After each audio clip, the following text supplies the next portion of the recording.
Avec une grande spécialiste, c'est l'hydrologue Emma Aziza, qui est notre consultante ici à BFM TV. C'est vrai que je disais plus de la moitié de la France touchée par la sécheresse. Alors, tout le monde n'est pas touché de la même façon. Non, exactement. C'est très hétéroclite. Et en fait, d'ailleurs, chaque année, on a un scénario différent avec des zones qui sont touchées, qui sont absolument différentes d'une année sur l'autre. Donc, on voit vraiment qu'on a eu des années avec des scénarios qui ont fait plonger la sécheresse en relation avec une canicule extrêmement sévère. Et donc, la France a basculé dans cet état de sécheresse en l'espace de 2 jours. Là, on est sur un cas très particulier. Effectivement, un déficit de pluie très important pendant la phase de confinement, pendant tout le mois de juillet. Et donc, en fait, on a cette sécheresse, si vous voulez, puisqu'on n'a plus d'eau qui vient du sol, de l'atmosphère. On n'a plus d'eau dans le sol, puisqu'effectivement, on a ces sécheresses agricoles. Et là, ça commence à toucher les milieux de plus en plus profonds. La seule différence avec l'année dernière, c'est qu'on n'a pas vraiment encore eu d'état caniculaire. Donc, en fait, les températures extrêmement élevées n'étaient pas présentes. Mais cette semaine, elles arrivent. Même en fin de semaine, peut-être une petite canicule qui va s'installer. Ouais. Voilà, même si c'est un pic d'une journée, ça suffit quand même pour faire basculer une situation de détresse hydrique déjà extrêmement forte dans une situation plus préoccupante. Pardon, Emma Aziza, mais il a plu cet hiver.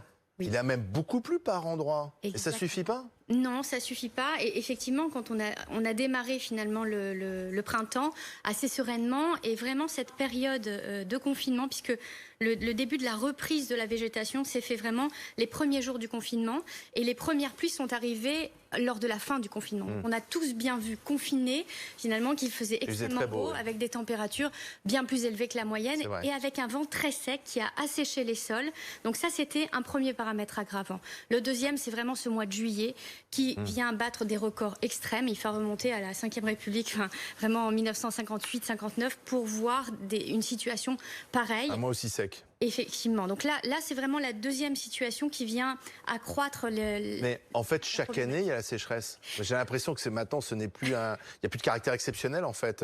Donc on s'habitue chaque été à connaître cette sécheresse. En fait, chaque année, on a une sécheresse qui est à chaque fois différente. Là, on avait vraiment 42 degrés au niveau du pôle arctique et on n'avait absolument pas de canicule en France, ce qui n'était pas le cas l'année dernière. Donc on voit que les scénarios évoluent, mais malgré tout que les masses chaudes d'air, finalement, se propagent. Et donc, on voit bien qu'on est en train de basculer et de changer complètement sur le plan climatique. C'est le réchauffement climatique? Changer sur le plan agricole, il va falloir changer sur l'adaptation de nos maisons, il va falloir changer parce que le coût justement assurantiel, on en parlera par la suite, effectivement est de plus en plus important, et ces 4 dernières années ont été les plus lourdes jamais connues jusque-là. Alors les dégâts, c'est quoi les dégâts de la sécheresse? Alors les dégâts, la sinistralité se fait en 2 temps, parce qu'on va avoir les premiers dégâts qu'on va avoir immédiatement lorsqu'effectivement les sols vont être extrêmement secs, mais on va avoir des seconds dégâts qui se produisent plutôt à l'automne, lorsque les pluies repénètrent à nouveau les sols, et donc les sols se regonflent, et là on va avoir une sinistralité beaucoup plus forte 6 mois à 1 an après. Donc c'est pas forcément l'été qu'on constate les dégâts, c'est quelques mois après, c'est décalé. Et vous voyez, à l'inverse du risque inondation qu'on connaît bien et qu'on voit, et qui est extrêmement parlant quand on voit les images,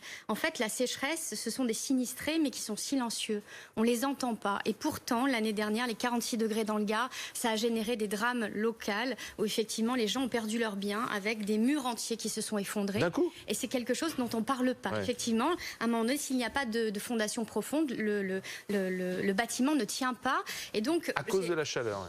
À cause de la sécheresse, parce qu'il faut un taux d'humidité tout simplement dans les murs, qu'à un moment donné, à partir d'un état caniculaire, il n'y a plus. Un peu comme on a vu ces vignes qui ont brûlé en l'espace d'une après-midi. On a vu effectivement des maisons qui se sont en partie effondrées. On n'est même plus sur des petites fissures. Donc, c'est assez variable. On a à peu près en moyenne 20 000 maisons qui sont sinistrées par an en France.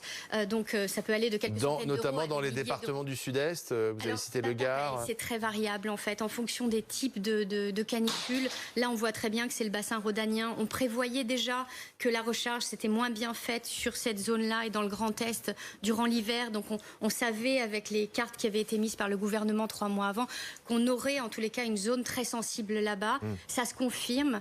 Le bassin méditerranéen est plutôt protégé, alors que l'année dernière c'était absolument pas le cas. Donc vous voyez, il faut vraiment essayer d'être extrêmement agile dans sa manière de penser, et surtout il va falloir réfléchir non plus à court terme, ne serait-ce que sur la maison la manière dont on construit, ou sur le plan agricole, mais il va falloir réfléchir à long terme sur cette adaptation globale, parce qu'effectivement ça devient une donne finalement habituelle chaque année. Mais ça veut dire que l'agriculteur, comment il peut changer tout en fait, ses récoltes, il est quand même prisonnier un peu de ce qu'il fait. C'est compliqué pour lui. Plus ou moins. Il y a énormément de solutions à mettre en place. On peut travailler à l'échelle des sols, justement sur le fait de fortifier les sols. Il y a des études qui sont sorties dernièrement qui sont assez intéressantes, avec des recherches très poussées qui ont été faites. Il faudrait aller prendre ce qui est issu du monde de la recherche pour aller l'amener sur les territoires. Je pense notamment à des thèses qui ont été soutenues sur le rôle des trèfles blancs dans les cas de sécheresse extrêmement sévère, le rôle, si vous voulez, des situations, enfin dans les prairies. On a plein de solutions, que ce soit dans les forêts, dans les prairies ou bien dans tous les types de paysages français. Mais seulement, il va falloir trouver des solutions au cas par cas en fonction des types de territoires.